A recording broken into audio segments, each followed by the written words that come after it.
Hello friends, welcome to VM Literacy channel. இன்னைக்கு நம்ம சேனல்ல 8th standard maths full book edition chapter 1ல இருக்கிற examples பார்க்கலாம். இந்த வீடியோல example 1.6 பார்க்க போறோம். Compare 9 divided by minus 4 and minus 2 divided by 3. So இந்த ரெண்டு ரேஷியல் நம்பர்ஸையும் கம்பேர் பண்ண போறோம். கம்பேர்னா எது கிரேட்டர் எது ஸ்மாலர் அப்படின்னு சொல்லி ஐடென்டிஃபை பண்ணி எழுதலாம். ஓகேவா? ஸோ எந்த ஒரு ஃப்ராக்ஷனையும் நம்ம கம்பேர் பண்ணும்போது நம்ம நோட் பண்ண வேண்டிய விஷயம் என்ன? Denominator values.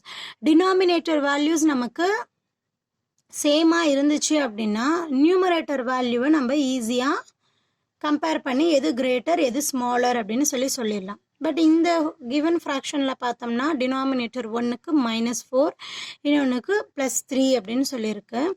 ஸோ இந்த வேல்யூவை காமனாக எடுக்கும்போது ரெண்டுமே நெகட்டிவ் சைனில் தான் இருக்குது இல்லையா?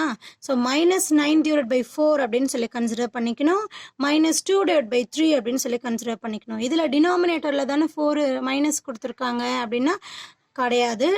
ஃப்ராக்ஷன்ஸில் எழுதும்போது டினாமினேட்டரில் மைனஸ் இருந்தாலும் plus divide by minus we get minus answer. So இதை -9/4 அப்படின்னு சொல்லி கன்சிடர் பண்ணிக்கலாம். இதுக்கான ஆன்சர் பார்க்கலாமா? ஸோ இங்கே நிறைய ஸ்டெப்ஸ் எல்லாம் கொடுத்துருக்காங்க. நம்ம இவ்வளோ எழுதணும்னால டைரெக்டாக நம்ம ஆன்சருக்கு போயிடலாம். Solution to take LCM of 4,3. இங்கே நம்ம முன்னாடியே சொல்லிட்டேன், இந்த -4 அப்படிங்கிறத நம்ம நியூமரேட்டருக்கு கொடுத்துடணும். 4,3க்கான LCM தான் ஃபைண்ட் பண்ண போகிறோம். ஸோ 4ம் 3யும் ஒரே டேபிளில் டிவைட் ஆகாது இல்லையா? ஸோ டைரெக்டாகவே மல்டிப்ளை பண்ணிக்கலாம். 4 3s are 12. இது எல்லா நம்பருக்குமே அப்படி மல்டிப்ளை பண்ணக்கூடாது. ஏன் அப்படின்னா இப்போ சப்போஸ் 6 அப்படின்னு கொடுத்துருந்தாங்கன்னு வச்சுக்கோங்க, 4ம் 6ம் வந்து ஒரே டேபிளில் டிவைட் ஆகும். காமன் ஃபேக்டர்ஸ் இருக்குது, அதனால் டைரெக்டாக இப்படி மல்டிப்ளை பண்ணக்கூடாது. பட் 4க்கும் 3க்கும் காமன் ஃபேக்டர்ஸ் கிடையாது, ரெண்டுமே ஒரே டேபிளில் டிவைட் ஆகாது.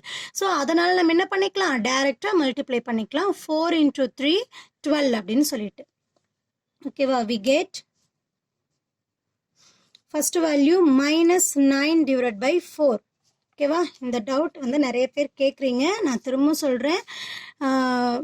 இந்த வேல்யூஸில் டினாமினேட்டரில் மைனஸ் இருந்ததுன்னா plus divide by minus we get minus answer. So -9/4 அப்படின்னு சொல்லி எழுதலாம். ஓகேவா? ஸோ -9 divided by 4 இங்கே நமக்கு டினாமினேட்டர் வேல்யூ என்னவா சேஞ்ச் பண்ணணும்? 12ஆக சேஞ்ச் பண்ணணும். 4ஓட எந்த வேல்யூ மல்டிப்ளை பண்ணால் 12ன்னு கிடைக்கும்? 3 நமக்கு தெரியும். So 4 3s are 12. ஸோ டினாமினேட்டரில் சேஞ்சஸ் நடந்துச்சுன்னா அதே சேஞ்சஸ் தான் நியூமரேட்டர்லேயும் செய்யணும். So 9 3s are 27. ஸோ இங்கே மைனஸ் இருக்குது. -27 divided by 12. Next value -2 divided by 3.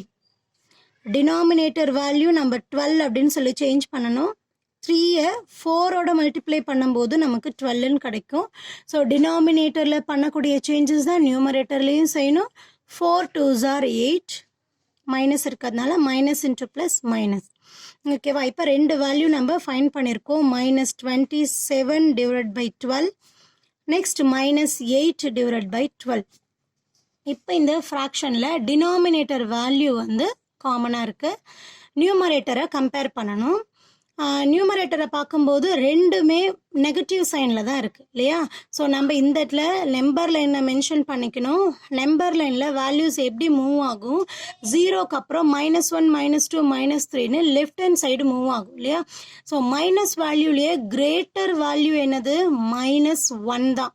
அதுக்கப்புறம் வரக்கூடிய எல்லா நெகட்டிவ் நம்பர்ஸுமே -1 விட சின்னது. அப்படி இருக்கும்போது ஸோ ரெண்டு மைனஸ் வேல்யூவை கம்பேர் பண்ணுறோம்னா எது கிரேட்டர் நம்பராக இருக்கோ அதை நம்ம ஸ்மாலர்னு கன்சிடர் பண்ணிக்கணும் நெகட்டிவ் சைனில். ஓகேவா? ஸோ இப்போ ரெண்டு வேல்யூவில் ரெண்டுமே நெகட்டிவில் தான் இருக்குது. எது கிரேட்டர் நம்பர்? 27 தான் கிரேட்டர் நம்பர். ஸோ மைனஸை பொறுத்த வரைக்கும் கிரேட்டர் நம்பர் தான் நமக்கு லெஸ் தென். சரியா? ஸோ இதுதான் நம்பர் லைனில் இப்படி தானே வரும். -8க்கு அப்புறம் தானே வேல்யூஸ் வரும். So left hand side move ஆக எல்லா வேல்யூஸுமே பிஃபோர் நம்பரை விட லெஸ் தென்னாக தான் இருக்கும்.